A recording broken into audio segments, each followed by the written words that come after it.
Okay, so we're back on the trailer this morning. Yesterday I shot blasted it, cleaned all the rust off, and it's ready for painting. So we're going to give it an undercoat primer now, and then on all of it, flip it over, take them boards off, paint the bits of them I want painted, the metal parts, then flip it over, paint the other side, and then we can do the red next week.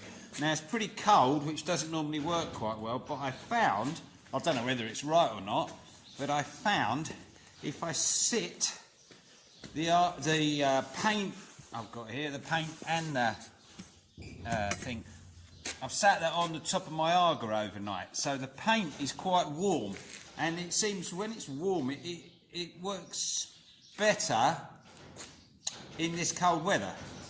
Anyway, I've done that. I don't know whether it's right or not. I'm no expert on paint spraying, but it certainly seemed to go better with the bottom of the trailer. So we'll crack on and do that. Alright, before we have a look at the trailer, I just thought I'd show you this.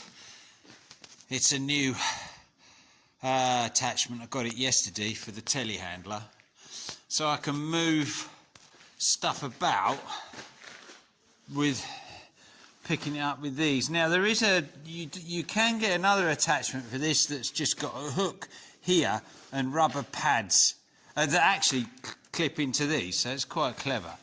And then you haven't even got to get off, you can just hook it under your top link fitting on the machine. These butt up to it and off you go. But the stuff I want to move is like the drill and a cultivator, which are only bottom link mounted, so I had to have these. Plus I've got offset mower and the plough, anything like that. Well, you'd have to use these, you couldn't because it'd tip off. It's only you can only use the other thing if it's centrally weighted, if you like. So I didn't think it was worth getting them. I did get this, which comes off, it would appear. Well, it does, you just pull them pin out for moving the trailer. So I did get that with it. But anyway, that's quite nice. I just thought it was something different. Makes it easier to park machines away. You can tuck things into corners where you couldn't get them with a tractor, especially now the tractors are getting bigger and taller all the time. You know, the sheds they'll fit in are getting less and less, whereas the telehandler will go in most places, and like I say, I can now tuck things away there.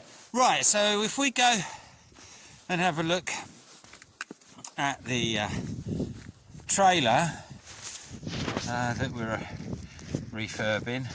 I did spray it up this morning. I've had a lorry of wheat go, so that was the break. Anyway, I have put the undercoat on it, undercoat primer. It's gone okay. It's not the most prettiest looking job in the world, but it's all right. Obviously, I've still got to flip it over and paint the other side. These are the rams and the corner posts that are done, and the sides, just the metal pieces on the sides. I've run out of paint. I swear I had another tin of undercoat primer, but I can't find it. So I've ordered yet another tin of paint. I've certainly got enough red, or at least I hope I have, to do it, but we'll just get that primer and we should be good to go. I'll spray that Monday. Perhaps it'll be a bit warmer Monday.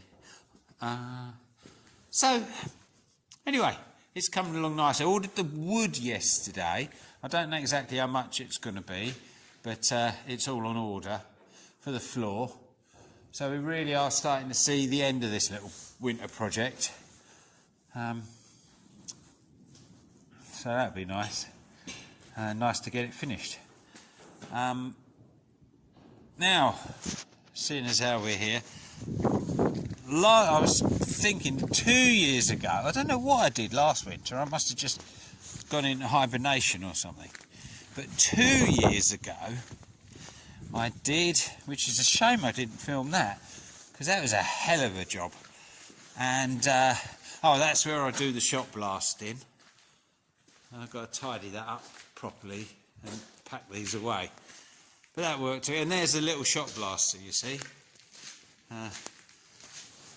Just runs off the same compressor that I blow the combine down with. So this sprayer, there, that was horrible when I got it. I did go and look at it. It came, gosh, what's that guy's name now? Gary,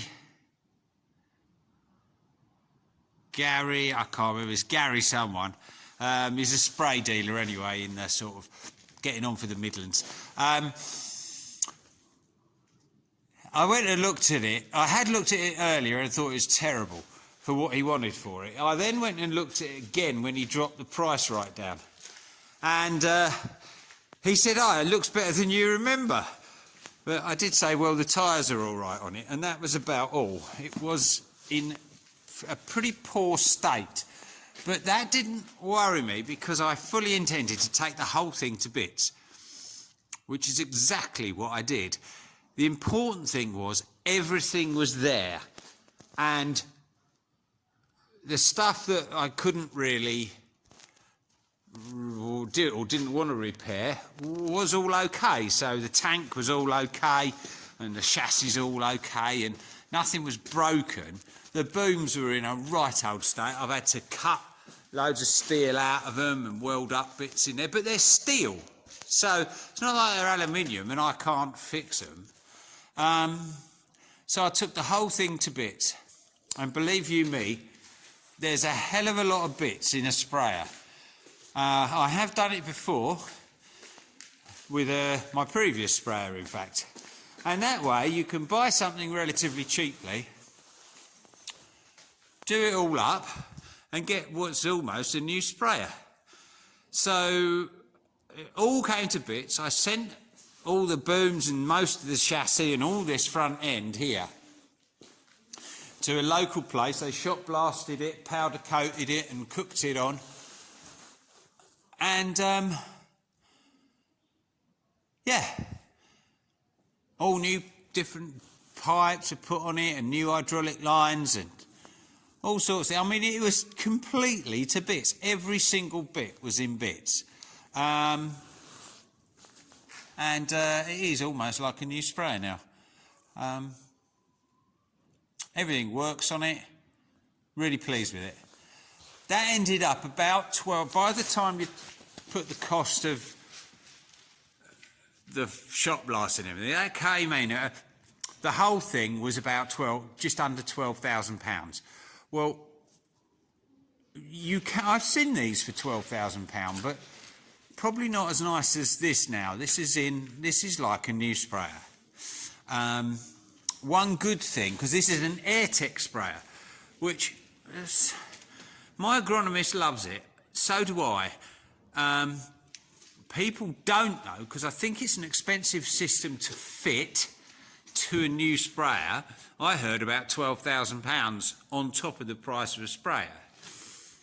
And you've got an air pump here that, so you force air into the nozzle. So the water comes in here, that one, and then the air comes in this one. It's forced together here and comes out.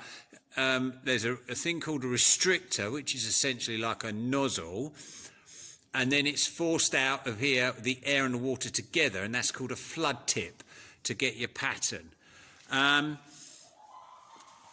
The beauty of it is it's sort of forced down. You get a very consistent droplet size, apparently, and you can change. So I only need that. This is all I need, that. Because on the move, I can go from very coarse, medium, fine, ultra fine, and you haven't even got to stop. You just press a button and it will change. And it's a relationship between the air pressure and the water pressure that will give you that. and you get a much more consistent lot of droplets. The upshot of which is you can use a lot less water. So I spray everything at 100 litres a hectare, and apparently that's a bit high even. But anyway, like I say, people don't like it because they consider it complicated. But it's not really complicated, or at least I don't think it is.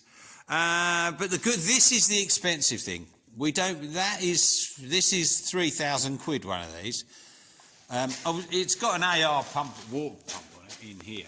Well, I mean, they're easy to fix and, you know, well, they're so simple, it's untrue. This is simple, but it's really expensive. And the vanes in it are a sort of £600-700, I think. Over £100 each, there's 6 of them. Well, I said to Gary, whatever his name was, what's that air pump like? He didn't know. He said, I've no idea. And I was umming and ahhing. And then he said, well, I'll tell you what, I've got another one on the shelf. And he said, oh, you can have that. I'll never sell it. So I brought that back as well. And this one is, which one assumes is the original, is definitely on its last legs. It's not gone yet, but inside it should be smooth. You can feel slight rippling. It's definitely, I mean, I'll probably never wear it out now. But that has the potential to pack up. The other one he's given me, I've had that apart as well.